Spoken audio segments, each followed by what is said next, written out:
सीमा बहुत ही गरीब औरत थी। उसका पति राकेश एक नंबर का शराबी था।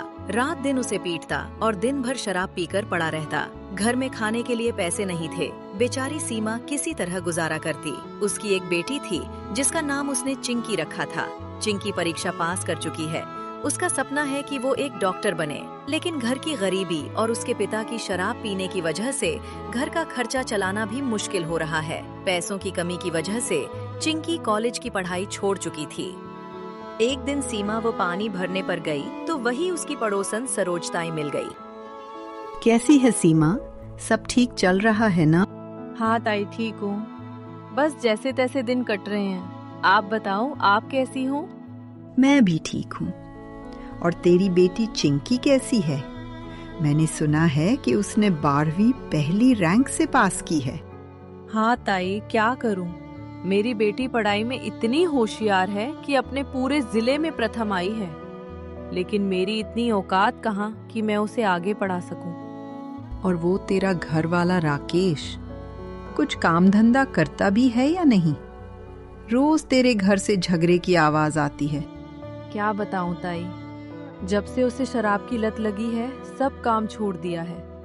बस दिन भर पीता है, गाली देता है। मेरा तो नसीब ही खराब है। ताई जरा इधर आओ, तुमसे एक जरूरी बात करनी थी, दिल में बहुत दिन से थी। हाँ बोल सीमा, क्या बात है? ताई आप तो सब जानती हो, राकेश कोई काम नहीं करता। मैं ही इधर उधर काम करके किसी तरह घर चला रही हूँ। आप जिस घर में काम करती हो उसके आसपास मेरा भी काम लगवा देती तो बहुत बड़ा सहारा मिल जाता। हाँ सीमा, समझ रही हूँ तेरी हालत। तू चिंता मत कर, मैं अपनी मालकिन से बात करूंगी। कहीं ना कहीं काम जरूर मिल जाएगा। सच ताई? अगर ऐसा हो जाए तो मेरी बहुत बड़ी मदद हो जाएगी। हाँ, मैं पूरी कोशिश करूंगी सीमा। जैसे ही बात बनेगी मैं तुझे बता दूंगी। सीमा अपने घर आती है। राकेश सोकर उठा था। उसकी रात की उतरी नहीं थी कि वह फिर से पीना चाहता था। ए सीमा सुन, मुझे बहुत जोर की भूख लगी है। जल्दी बता क्या बनाया है खाने में। तुम्हें खाने की इतनी फिक्र है तो कुछ कमाना भी सीखो। घर में बैठे रहने से खाना नहीं आता।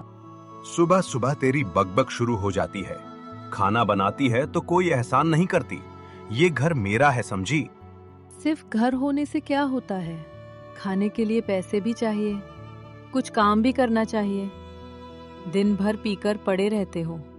कभी अपनी बेटी चिंकी के बारे में भी सोचो। वो पढ़ाई में बहुत होशियार है। अगर आगे पढ़ेगी तो कुछ बन जाएगी और हमारे घर की हालत सुधर जाएगी। ज्यादा जुबान मत चलाया कर। मैं तेरा पति हूँ, जितना बोलूं उतना ही सुन। फिर उसने सीमा को खूब पीटा और बाहर चला गया। अपनी माँ के रोने की आवाज सुनते ही चिंकी आ जाती है। माँ, बाबा इतना क्यों पीते हैं? वो हर बार नशे में रहते हैं और फिर आपको कितना मारते हैं। बेटी, हमारे तो भाग्य ही फूटे हैं, लेकिन तू इन सब बातों पर ध्यान मत दे। तुझे बस आगे पढ़ना है और कुछ बनना है, यही मेरा सपना है। हाँ माँ, मैं जानती हूँ, मैं डॉक्टर बनना चाहती हूँ, लेकिन घर के सारे पैसे तो बाबा पीने में उड़ा देते हैं। तो आगे की पढ़ाई के लिए पैसे कहाँ से आएंगे? और घर के खर्चे के लिए भी तो पैसे चाहिए ना। बेटी, तू पैसों की चिंता मत कर। मैंने काम के लिए सरोजताई से बात की है, वो मुझे कहीं न कहीं काम दिला देंगी। बेटी, तेरा बाप शराबी है तो क्या हुआ, तेरी माँ अभी जिंदा है। तू बस खूब मेहनत करना। कुछ दिन ऐसे ही गुजर गए। फिर एक दिन सरोजताई उसके घर आई। अरे ताई, इतने दिन बाद कैसे आना हुआ? सब ठीक तो है?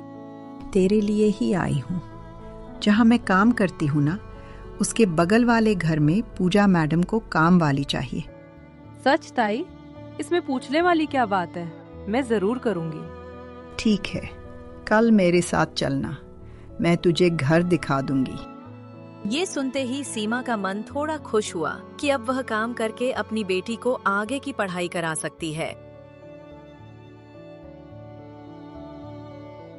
अगले दिन सीमा सरोजताई के साथ उस घर में जाती है जहाँ काम वाली की जरूरत है। नमस्ते मैडम, ये सीमा है। मैंने आपसे इसके बारे में बात की थी। अच्छा हाँ, तो सीमा, तुमने पहले कहीं काम किया है? नहीं मैडम, ये मेरा पहला काम होगा, लेकिन मैं सब सीख जाऊंगी। घर का काम जैसे खाना बनाना, कपड़े धोना सब आता है? जी मैडम, मैं सब कर लूंगी। आप बस एक मौका दे दीजिए। ठीक है, कल से काम पर आ जाना। जी मैडम, धन्यवाद। सीमा बहुत खुश थी। अब वो चिंकी की पढ़ाई फिर से शुरू करवा सकती है। अरे सीमा, कितने दिनों बाद आई हो, कैसी है? मैं ठीक हूँ, तू बता कैसी है? मैं भी ठीक हूँ। बता क्या बात है, कुछ परेशान लग रही है। गीता, मुझे तेरी मदद चाहिए। तू तो सब जानती है, राकेश की शराब की वजह से घर चलाना मुश्किल हो गया है। मैं एक घर में काम करने जा रही हूँ, लेकिन मेरी सबसे बड़ी चिंता राकेश को लेकर है। लेकिन क्या सीमा, खुलकर बताना, मैं समझ नहीं पा रही हूँ। मैं चाहती हूँ कि मैं अपनी कमाई के आधे पैसे तेरे पास जमा करूँ और आधे पैसे घर के खर्चे के लिए ले जाऊँ। लेकिन ये बात राकेश को पता नहीं चलनी चाहिए, नहीं तो वो तुझे परेशान करेगा और पैसे ले जाएगा। अगर तू ये पैसे संभाल कर रखेगी तो मैं तेरा ये एहसान कभी नहीं भूलूंगी। अरे पगली, मैं जानती हूँ कि चिंकी पढ़ाई में बहुत होशियार रही है और तू ये सब उसके लिए कर रही है, और चिंकी मेरी भी बेटी है। गीता और सीमा की दोस्ती बहुत गहरी थी। गीता के कोई बच्चे नहीं थे और वह चिंकी को बहुत प्यार करती थी। अच्छा गीता, अब मैं चलती हूँ। अगर राकेश आ गया तो बेवजह तमाशा करेगा। हाँ हाँ बिल्कुल सीमा, तू बिल्कुल चिंता मत कर। सीमा को अब थोड़ा सुकून मिला कि चिंकी आगे बढ़ सकती है और अपने सपने को पूरा कर सकती है। घर पहुंचते ही राकेश ने रोज की तरह झगड़ा शुरू कर दिया। कहाँ से घूम के आ रही है तू? दिन भर बाहर ही रहती है। मैं तेरी तरफ फालतू नहीं हूँ, काम से गई थी, समझे तुम? अच्छा तो फिर पैसे दे, सुबह से पीने की तलब लगी है। कहीं डूब जा तू। घर की हालत देख, तेरे पीने की वजह से घर पे जितने पैसे थे सभी खत्म हो गए और मेरी बेटी की पढ़ाई रुक गई है। थोड़ी भी शर्म नहीं है तुझे? सीमा की ये बातें सुनकर राकेश फिर पीने के लिए चला गया, लेकिन सीमा ने अब ठान लिया था, कुछ भी हो जाए अब उसे एक पैसा भी नहीं दूंगी और सारे पैसे चिंकी की पढ़ाई में ही लगाऊंगी। अगली सुबह सीमा जल्दी उठी और काम पर जाने की तैयारी करने लगी। लगता है फिर कहीं पीकर पड़ा होगा। मैं तंग आ चुकी हूँ इस आदमी से। भगवान जाने मुझे इसके साथ क्यों बांध दिया। माँ, इतनी सुबह सुबह आप कहाँ जा रही हो? क्या आपको काम मिल गया? हाँ बेटा, मैंने बताया था ना, सरोज ताई मेरे लिए काम ढूंढ रही थी। मुझे काम मिल गया है। मुझे एक घर में काम करने जाना होगा। कैसे काम माँ? आप कहो तो मैं भी चलूँ आपके साथ। हम दोनों मिलकर काम करेंगे तो पैसे ज्यादा मिलेंगे। नहीं बेटा, तुम्हें पढ़ाई में मेहनत करनी है। याद है ना, तुम्हें डॉक्टर बनना है। और काम कुछ नहीं है बेटा, जो काम मैं घर में करती हूँ, खाना बनाना, बर्तन धोना, घर की सफाई, बस यही काम है। माँ, आप मेरे लिए दूसरों के घर बर्तन धोएंगी, खाना बनाएंगी। देखना माँ, मैं जब डॉक्टर बन जाऊंगी ना, तो आपको ये सब काम नहीं करना पड़ेगा, बल्कि हम अपने घर के लिए काम करने वाली रखेंगे। उसकी बेटी चिंकी ही थी जिसे देखकर सीमा का हौसला बढ़ता था। उसके पति राकेश को ना तो घर की चिंता थी और ना ही उसकी बेटी की। उसे तो बस सुबह से शाम तक शराब पीने को मिल जाए, यही उसकी एकमात्र चिंता थी। सीमा अपने काम पर पहुंच गई थी। आज उसका पहला दिन था। सीमा इतनी बड़े घर में पहली बार गई थी, इसलिए वह थोड़ी घबराई हुई सी थी। अरे सीमा, तुम तो बहुत जल्दी आ गई। मैडम, मुझे टाइम का सही पता नहीं था, इसलिए जल्दी आ गई, कहीं देर ना हो जाए। अरे नहीं, अभी तो 8 बजे हैं। कल से 10 बजे आना। जी मैडम। किचन में बर्तन पड़े हैं, पहले उन्हें धो देना, फिर झाड़ू पोछा कर लेना, उसके बाद नाश्ता बना देना। जी मैडम, जैसा आप कहें। सीमा किचन में गई और इतना बड़ा किचन देखकर हैरान रह गई। उसने बर्तन धोए और काम शुरू कर दिया। काम करते करते सीमा को अपनी बेटी चिंकी की याद आने लगी। सीमा को काम का पता ही नहीं चला और काम करते करते शाम हो गई। मैडम, मैंने आपके बताए हुए सारे काम पूरे कर दिए हैं, अब मैं जाऊं? हाँ सीमा, तुमने तो बहुत ही अच्छे से काम किया है। मुझे लगा था कि तुम नई हो तो काम सीखने में समय लगेगा। अब 6 बजे गए हैं, कल से 10 बजे आना। और ये लो तुम्हारा एडवांस। लेकिन मैडम, आज तो मेरा पहला दिन है। ये आधे पैसे हैं। तुम्हारा काम अच्छा लगा इसलिए दे रही हूँ। और हाँ, खाना भी लेकर जाया करो। तुम्हारे घर में कौन कौन है? जी, मेरा पति और एक बेटी है। अच्छा ठीक है, अब जाओ।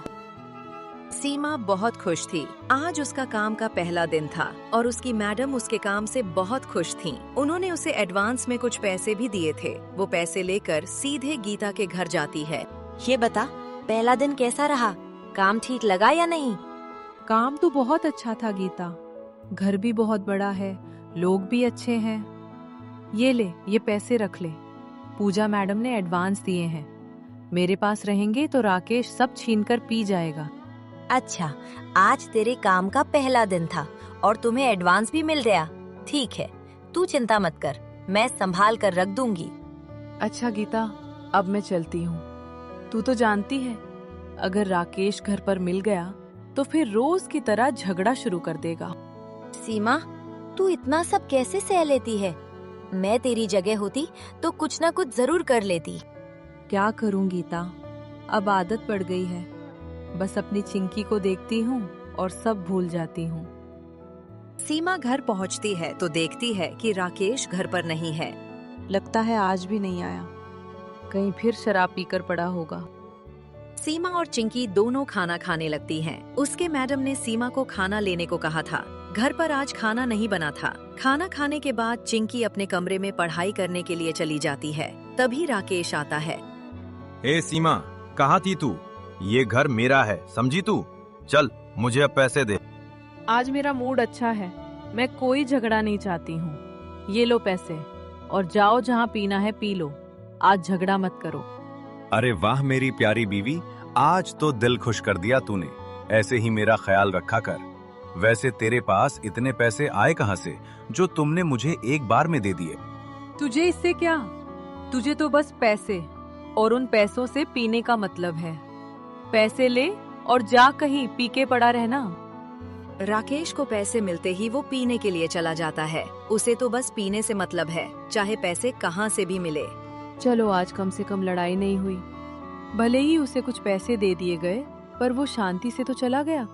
धीरे धीरे जिंदगी चलती रहती है। सीमा रोज काम पर जाती और जो पैसे मिलते उन पैसों से चिंकी की भी पढ़ाई शुरू हो गई थी। अब वह कॉलेज जाने लगी थी। पूजा भी अब सीमा की आदत पड़ गई थी। जिंदगी अब थोड़ी अच्छी होने लगी थी। एक दिन राकेश को पता चल जाता है कि सीमा काम करने जाती है और जो पैसे मिलते हैं वह आधे अपने पास रखकर आधे अपनी सहेली गीता के पास जमा कर देती है। लेकिन राकेश शराब पीकर गीता के पास जाकर सारे पैसे ले आता है।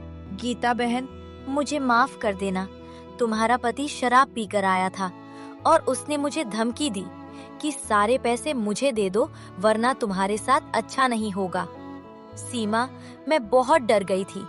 मैंने उसे बहुत समझाने की कोशिश की कि ये सारे पैसे सिर्फ चिंकी की पढ़ाई के लिए हैं, लेकिन वो नहीं माना और सारे पैसे लेकर चला गया। ये भगवान, क्या तू नहीं चाहता कि इस गरीब का भला हो? ये कैसे पति है जो अपनी बेटी की खुशी को मारकर खुद शराब पीता है? अब मैं क्या करूं? चिंकी की पढ़ाई फिर रुक जाएगी। उसका सपना अब पूरा नहीं होगा। सीमा, मुझे माफ कर देना। मैंने तेरा वादा पूरा नहीं किया। नहीं गीता, इसमें तेरी कोई गलती नहीं है। मेरे तो भाग्य ही फटे हैं जो मुझे ऐसा पति मिला। लेकिन चिंकी का क्या होगा? अब तो उसके फीस के सारे पैसे खत्म हो गए। अब वो कॉलेज कैसे जाएगी? मैं जाकर राकेश से बात करती हूँ। उसके सामने झुकूंगी, भीख मांगूंगी ताकि वो पैसे दे दे। कैसा बाप है तू? अपनी बेटी की पढ़ाई के फीस से शराब पीता है। राकेश, जो पैसे तूने गीता से लिए हैं वो सारे पैसे मुझे वापस दे दे। वो पैसे मैंने अपनी बेटी की पढ़ाई के लिए जमा किए थे। कैसी बातें कर रही है तू? मैं तेरा पति हूँ। पति? लानत है ऐसी मर्दानगी पर जो अपनी बीवी की कमाई पर शराब पीता है। क्या चाहती है तू? मैं मर जाऊं? मैं चाहती हूँ तू सुधर जा। अपनी गलतियों का दोष मुझ पर मत डाल। लेकिन वो पैसे तो दे दे जो तूने गीता से लिए थे। देख राकेश, वो सारे पैसे मैंने चिंकी की पढ़ाई के लिए ही रखे थे। वो एक दिन डॉक्टर बन जाएगी तो हमारे ही नाम रोशन होंगे। राकेश कुछ नहीं बोलता, उसकी नजरें जमीन पर गड़ी थीं। सीमा गुस्से से एक बार फिर बोली, राकेश, मैं तुझसे कुछ पूछ रही हूँ। वो पैसे मैं जुए में हार गया और सब पी ली, सब खत्म हो गया। ए भगवान, ये क्या हो गया? मेरे चिंकी के सपने अब कभी पूरे नहीं होंगे, सब खत्म। मेरी बेटी का भविष्य, मेरा सब कुछ। रात में सीमा ठीक से सो नहीं पाती है। सुबह देर हो जाती है। सीमा जल्दी जल्दी काम निपटाकर काम पर पहुंचती है। नमस्ते मैडम, आज थोड़ी तबीयत ठीक नहीं थी, इसलिए लेट हो गई। कोई बात नहीं सीमा, कभी कभी हो जाता है। वैसे भी आज मुझे कोई जल्दी नहीं थी। हम कामकाजी औरतें अपने बच्चों को कितना टाइम दे पाती हैं। तुम भी देखो, अपनी बेटी को छोड़कर आती हो, अकेले अपने घर को संभाल रही हो, अपनी बेटी को पढ़ा रही हो। ये सुनते ही सीमा सोच में पड़ जाती है कि अब उसकी बेटी कॉलेज तो नहीं जा पाएगी। क्या हुआ सीमा, तुम कुछ परेशान लग रही हो? अगर कोई बात है तो बताओ। मैडम, आप जो पैसे देते हो उस पैसे का मैं आधा अपने सहेली के पास जमा करती थी, ताकि उस पैसे से मैं अपनी बेटी को पढ़ाऊं और उसे एक दिन डॉक्टर बनाऊं। लेकिन मेरे पति ने सारे पैसे ले जाकर जुए में हार गए। मैडम, अब मुझे कुछ समझ नहीं आ रहा, मैं क्या करूं? तुम्हारा पति क्या करता है? मैडम, वो शराबी है, उसे खुद का होश नहीं रहता। वो मेरी बेटी का क्या ख्याल रखेगा? उसे ना घर की चिंता है और ना ही बेटी की। उसे तो बस पीने से मतलब है। ठीक है सीमा, तुम अपनी बेटी चिंकी की चिंता मत करो। उसके पढ़ाई के सारे खर्चे मैं उठाऊंगी। जब तक वो पढ़ेगी और नौकरी पाएगी, मैं उसे पढ़ाऊंगी। तुम बस अपने काम पर ध्यान दो और अपनी बेटी को पढ़ाई कराओ। ये सुनते ही सीमा को अंदर से एक सुकून मिला कि उसकी मैडम अब चिंकी की पढ़ाई के सारे खर्चे उठाएंगी। मैडम, मैं ये आपका एहसान कभी नहीं भूलूंगी। आपने मेरी बेटी की पढ़ाई का खर्च उठाकर मेरी सारी परेशानियों का हल कर दिया। मैडम, आपने मुझ पर बहुत बड़ा एहसान किया है। अरे नहीं सीमा, इसमें एहसान कैसा? मैं भी एक माँ हूँ और एक माँ दूसरी माँ का दर्द समझती है। राकेश सारे पैसे जुए में हार जाता है। ऊपर से एक आदमी कल्लू सेठ से पैसे उधारी लिया है। अब वो आदमी उससे पैसे वापस मांग रहा है, नहीं तो उसे जान से मारने की धमकी दे रहा है। राकेश इसी बात को लेकर चिंता में है। लगता है आज पैसे नहीं मिले। अब कल्लू सेठ वाले पैसे कैसे दूंगा? अगर नहीं दिए तो वो मुझे मार डालेंगे। एक काम करता हूँ, सीमा से पैसे निकलवाता हूँ, उसे यकीन दिलाता हूँ कि मैं सुधर गया हूँ। मुझे अपनी गलती का एहसास हो गया है कि मैंने तुम्हारे साथ बहुत गलती की है। अब मैं सब छोड़ दूंगा, काम करूंगा और सुधर जाऊंगा। अब हम दोनों मिलकर अपनी बेटी को पढ़ाएंगे और उसे डॉक्टर बनाएंगे। ये सुनते ही पहले तो सीमा को उसके बात पर यकीन नहीं होता कि ये शराबी ऐसा सच में बोल रहा है। सच में? अगर ऐसा है तो ये बहुत ही अच्छी बात है। मतलब अब तू सच में सुधरने का सोच रहा है? मैं कभी नहीं सोच सकती थी कि तू ऐसे कहेगा। हाँ, मुझे अपनी गलती का एहसास हो गया है। अब मैं सब छोड़ दूंगा, काम करूंगा और सुधर जाऊंगा। मैं सिर्फ अपनी बेटी और घर के लिए सही इंसान बनना चाहता हूँ। अगर तू सच में ऐसा करेगा तो हमारी जिंदगी सच में सुधर जाएगी। मैं उम्मीद करती हूँ कि अब तू सिर्फ काम करेगा और घर की जिम्मेदारी उठाएगा। तभी अपने माँ बाबा को इतने दिनों बाद खुशी से बात करते देख चिंकी भी वहाँ पर आ जाती है। माँ बाबा, आप दोनों इतने दिनों बाद खुश देख रहे हो, क्या बात है? बाबा ने तो सारे पैसे जुए में हार दिए, अब मेरी पढ़ाई भी नहीं हो पाएगी, लेकिन आप दोनों तो इतनी शांत क्यों हो? बेटी, मुझे पता है मैंने तेरी पढ़ाई के सारे पैसे जुए में उड़ा दिए। उस बात का मुझे बहुत दुख है, लेकिन अब और नहीं। अब मैं काम करूंगा, मेहनत करूंगा और अपनी होशियार बेटी को डॉक्टर बनाऊंगा। अरे चिंकी की चिंता मत करो, उसकी पढ़ाई के सारे खर्चे जहाँ मैं काम करने जाती हूँ वहाँ की मैडम उठाएंगी। उन्होंने कहा है कि चिंकी जब तक पढ़ेगी मैं उसे पढ़ाऊंगी। क्या सच में? वो मैडम कितनी अच्छी है। मतलब अब मैं फिर से अपनी पढ़ाई शुरू कर सकती हूँ और कॉलेज जा सकती हूँ। सीमा और चिंकी बहुत खुश थीं कि अब राकेश सुधर गया है, लेकिन राकेश के दिमाग में तो कुछ और ही प्लान चल रहा था। बस एक बार पैसे मिल जाएं, फिर सब खत्म। जाकर कल्लू सेठ का कर्जा चुकाऊंगा। तुमने कहा था ना काम करोगे। अगर तुम मेरे साथ ही काम पर लग जाओ तो अपनी चिंकी को अच्छे से पढ़ा पाएंगे। मैं नहीं चाहती कि उसकी जिंदगी मेरी जैसी हो। ये सच में मान गई कि मैं सुधर गया हूँ, लेकिन इसे क्या पता, मैं कभी नहीं बदलूंगा। हाँ, तुम अपनी मैडम से बात करो, हम दोनों एक जगह रहकर काम करेंगे तो और भी अच्छा रहेगा। इतना कहकर राकेश वहाँ से चला जाता है। तभी वह फोन पर किसी से बात करता रहता है और सीमा चुपचाप पीछे खड़ी होकर सब सुन रही थी। अरे मोहन भाई, मैं बहुत बड़ी मुसीबत में फंस गया हूँ यार। तू समझ नहीं रहा है, मेरी शराब की आदत और जुए की वजह से इतना कर्जा हो गया है कि अब वो लोग मुझे छोड़ने वाले नहीं हैं। अगर पैसे नहीं दिए ना तो सच में मुझे खत्म कर देंगे। देख राकेश, मैं पहले ही बोल चुका हूँ, मैं अब तुझे एक भी रुपया उधार नहीं देने वाला। इधर अपना भी धंधा डाउन चल रहा है, तू खुद देख अपना इंतजाम। अरे मोहन भाई, कुछ तो रास्ता होगा। मैं अपनी बीवी से पैसे मांगने गया था, लेकिन वो तो मुझे ही काम करने की सलाह देने लगी। कह रही थी कि मैं काम करूं। अब तू ही बता मैं क्या करूं। तो कर ले काम, आखिर कब तक मुफ्त की रोटी तोड़ेगा। काम करना ही पड़ेगा, चाहे सीधा काम कर या उल्टा। अब तेरी हालत ऐसी हो गई है। अरे यार, मुझसे काम धाम नहीं होगा। मैं तो बस यही सोच रहा था कि उसे प्यार से बहला फुसलाकर पैसे निकलवा लूं। वो तो बेवकूफ है, जल्दी मान जाएगी। अभी तो उसे लगा है कि मैं सुधर गया हूं। वाह रे, तू तो बड़ा नौटंकी निकला। अपनी ही बीवी को बेवकूफ बना रहा है। लेकिन ध्यान रखना, ज्यादा दिन तक ये नाटक नहीं चलेगा। बस एक बार उससे पैसे मिल जाएं, फिर मैं सब कर्जा चुकाकर आराम से जीऊंगा। उसके बाद चाहे जो हो, मुझे उससे कोई मतलब नहीं। ये सब सुनकर सीमा के पैरों तले जमीन खिसक गई। उसकी आंखों में आंसू भर आए। दिल पूरी तरह टूट चुका था। तो ये सब झूठ था। उसका प्यार, उसका बदलना सब नाटक था, सिर्फ पैसों के लिए। मैं कितनी बेवकूफ थी जो उस पर भरोसा कर बैठी। राकेश फोन रखकर अंदर आता है। जैसे ही अंदर आता है, देखता है सीमा सामने खड़ी है। अरे सीमा, तू यहाँ खड़ी है, कब आई? मैं सब सुन चुकी हूँ राकेश, एक एक शब्द। अब कुछ बोलने की जरूरत नहीं है। अरे नहीं नहीं सीमा, तू गलत समझ रही है। मैं तो बस ऐसे ही मजाक में। बस कर राकेश, अब और झूठ मत बोल। मैं तुझे अच्छे से पहचान चुकी हूँ। तू कभी नहीं बदल सकता। तेरे लिए मैं नहीं, तेरी बेटी नहीं, बस पैसा मायने रखता है। मैंने सोचा था कि तू सच में बदल गया है। मैंने तुझ पर भरोसा किया, लेकिन तूने फिर से वही किया, धोखा। अब बहुत हो गया। मैं अपनी बेटी चिंकी के लिए सब सहती रही, लेकिन अब नहीं।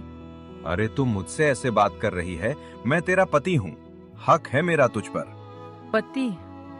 पति वो होता है जो अपनी बीवी और बच्चे की जिम्मेदारी निभाए, उनकी रक्षा करे। तू क्या करता है? शराब पीता है, मारता है, धोखा देता है।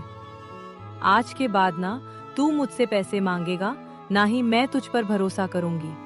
अब मैं सिर्फ अपनी बेटी के लिए जीऊंगी और उसकी जिंदगी बनाऊंगी, चाहे कितनी भी मेहनत करनी पड़े। वो सड़क पर लड़खड़ाते हुए चल रहा था। उसे सामने से आती गाड़ी भी ठीक से दिखाई नहीं दे रही थी। तभी अचानक एक तेज ट्रक आता है। राकेश को जोरदार टक्कर लगती है। वो सड़क पर गिर जाता है और वहीं राकेश की मौके पर ही मौत हो जाती है।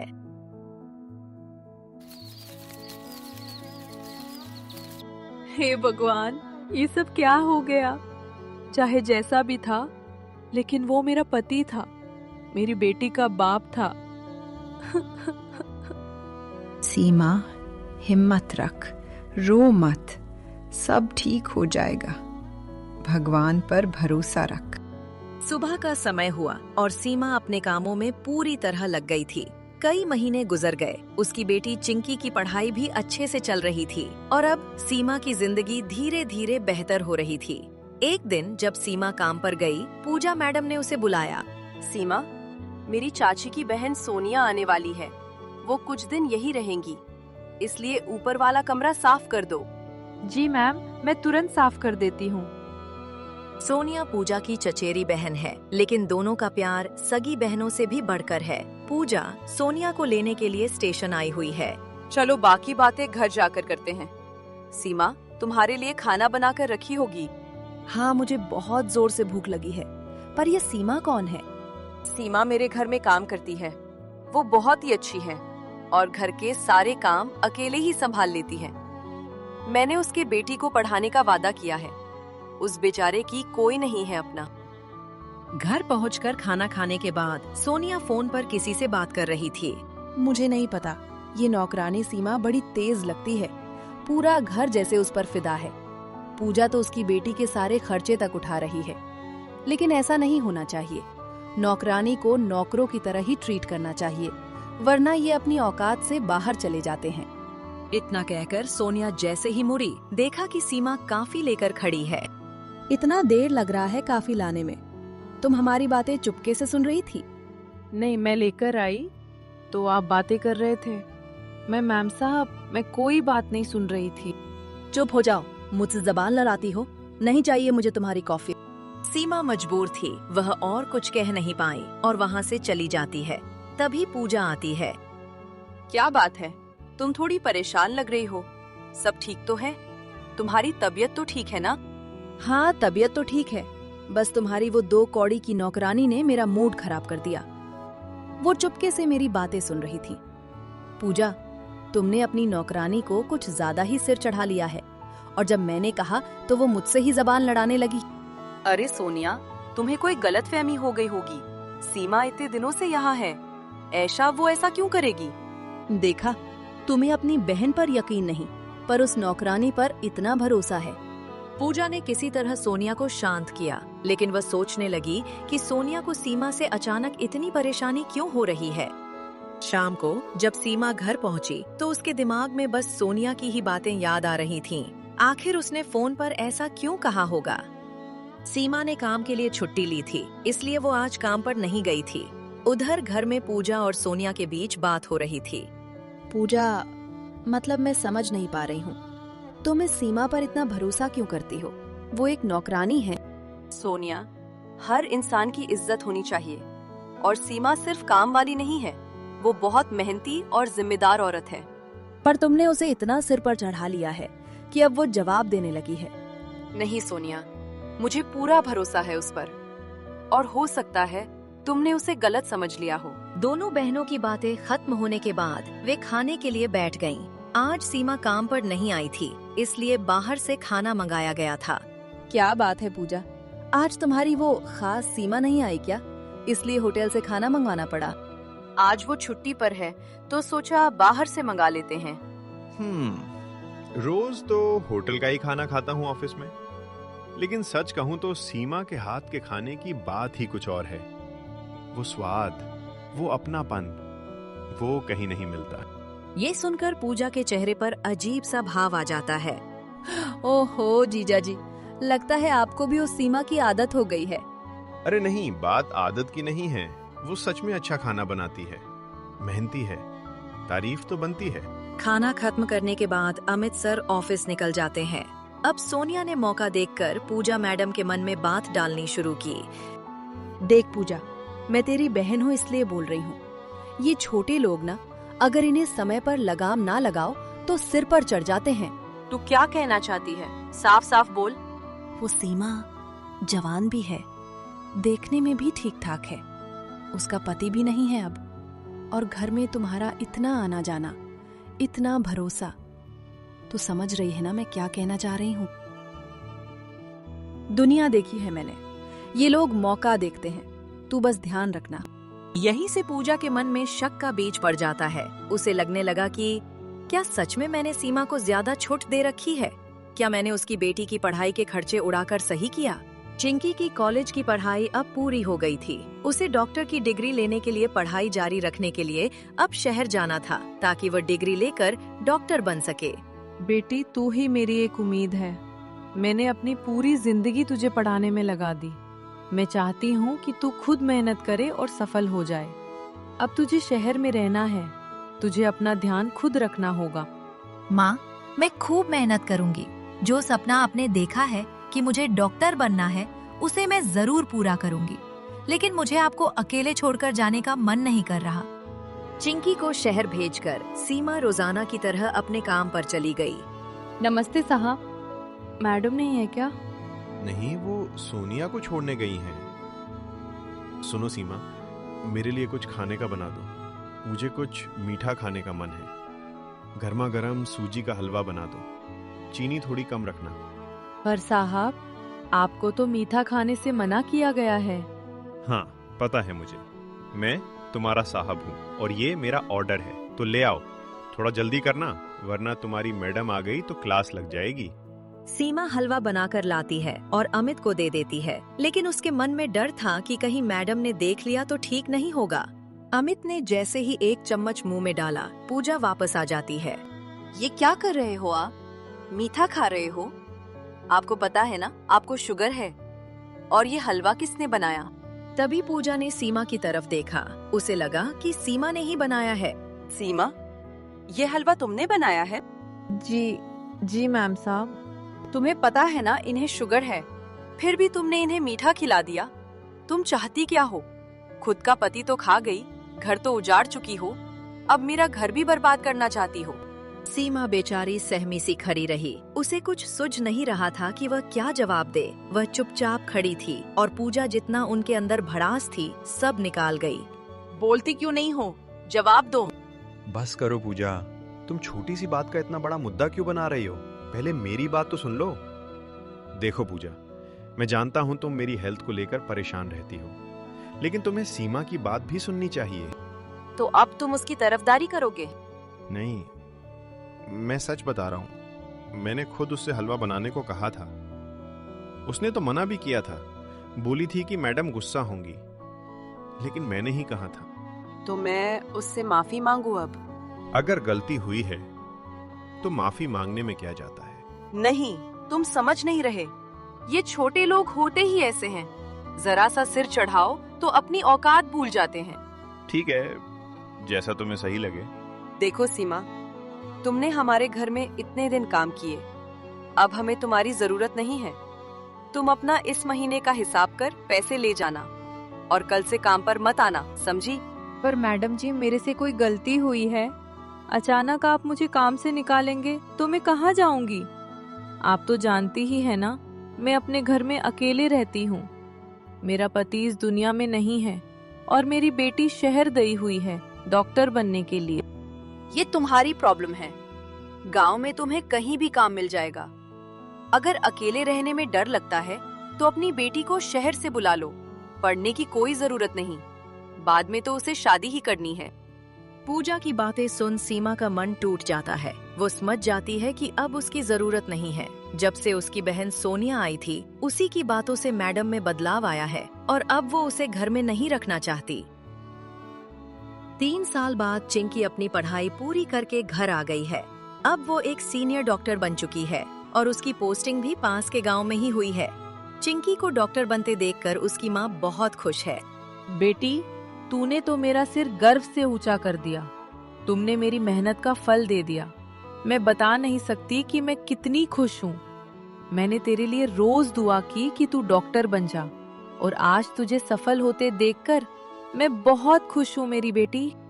माँ, ये सब आपकी वजह से हुआ। आपने मुझे बचपन से ही हौसला दिया कि बेटी तो बस पढ़ाई पर ध्यान दे, दूसरों के घर में बर्तन धोए। लोगों के ताने सुनते बाबा का मार सहा। ये सब आपकी मेहनत का फल है। अब मुझे आपको किसी के घर पर काम करने की जरूरत नहीं, बल्कि हम अपने घर पर काम करने वाली रखेंगे। बेटी का सपना अब पूरा हो गया था। चिंकी अब हॉस्पिटल में सीनियर डॉक्टर थी और सीमा भी अब दूसरों के घर पर काम करने नहीं जाती, बल्कि उसकी तो बड़े बड़े घरों में मिसाल दी जाती है कि देखो सीमा ने कैसे दूसरों के घर काम करके अपनी बेटी को डॉक्टर बनाया। चिंकी अब अपनी ड्यूटी पर जाने लगी। कुछ दिन बीत गए, तभी एक दिन उसके फोन पर हॉस्पिटल से कॉल आया कि हॉस्पिटल में एक पेशेंट आए हैं, उनकी हालत नाजुक है, आप जल्दी हॉस्पिटल आ जाइए। चिंकी जल्दी हॉस्पिटल पहुंचकर उस पेशेंट को बचा लेती है और वह पेशेंट अमित होता है। ये वही है पूजा का पति, जिसके यहाँ पर सीमा काम करती थी और एक दिन पूजा ने सीमा को काम से निकाल दिया था, लेकिन चिंकी को ये पता नहीं होता। डॉक्टर मैडम, मैं ये उपकार आपका जिंदगी भर नहीं भूल पाऊंगी। आज मेरे पति को आपने नई जिंदगी दी है। मैं जिंदगी भर आपका कर्जदार रहूंगी। अरे, ये तो मेरा काम है। मैंने तो बस अपना काम किया है।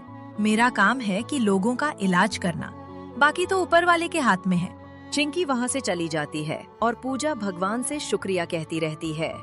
ये ऊपर वाले, आज तूने इस लड़की को भेजकर मेरे पति को नई जिंदगी दी है। धन्य है वो माँ जिसने इसे जन्म दिया और पाला पोसा है। वो बहुत ही खुशनसीब होगी। पूजा की बातें सुनकर एक औरत बोली, अरे भाग्य तो इस लड़की के अच्छे हैं। इसका बाप तो शराबी था। इसकी माँ ने इसे गरीबी में भी पढ़ाया। दूसरों के घर जाकर काम करके, बर्तन धोकर, खाना बनाकर और लोगों के ताने सुन सुनकर अपनी बेटी को डॉक्टर बनाया है। क्या आप मुझे बता सकती हैं कि उसकी माँ का नाम क्या है? उसकी माँ का नाम सीमा है। जैसे ही सीमा का नाम सुना, पूजा को पूरा यकीन होने लगा कि ये वही सीमा है जिसे उसने काम से निकाला था। उसे अंदर से काफी अफसोस होने लगा। अगले दिन पूजा सीधा सीमा के घर गई। सीमा, मुझे माफ कर दो। मैंने तुम्हें गलत समझा और तुम्हें कितना भला बुरा कहा। मेरी वजह से तुम्हें जो दुख पहुंचा है उसके लिए माफ कर देना। मैंने तो आपके पति की जान बचा ली, इसमें माफी मांगने की क्या जरूरत है? बेटी, मैंने ही तेरी माँ को अपने घर पर काम दिया था, लेकिन मैं अपनी बहन की बातों में आकर तेरी माँ को काम से निकाल दिया। उसकी जगह पर मैंने दूसरी काम करने वाली रखी। उसने पूरा घर कबाड़ बना दिया। न घर को साफ करती, न खाना अच्छे से बनाती। इसका नतीजा हुआ कि मेरे पति आज हॉस्पिटल में हैं। मैडम जी, आप माफी मत मांगिए। आज मेरी बेटी जो भी है आपकी वजह से है। आपने मुझे उस वक्त सहारा दिया जब मेरा पति दारू पी पी कर मुझे मारता पीटता था और घर के सारे पैसे जुए में हार जाता था। लेकिन आपने मुझे केवल काम पर नहीं रखा, बल्कि मेरी बेटी की पढ़ाई का खर्चा भी उठाया। और उसका फल आज आप देख रही हैं। मेरी बेटी डॉक्टर आन गई है।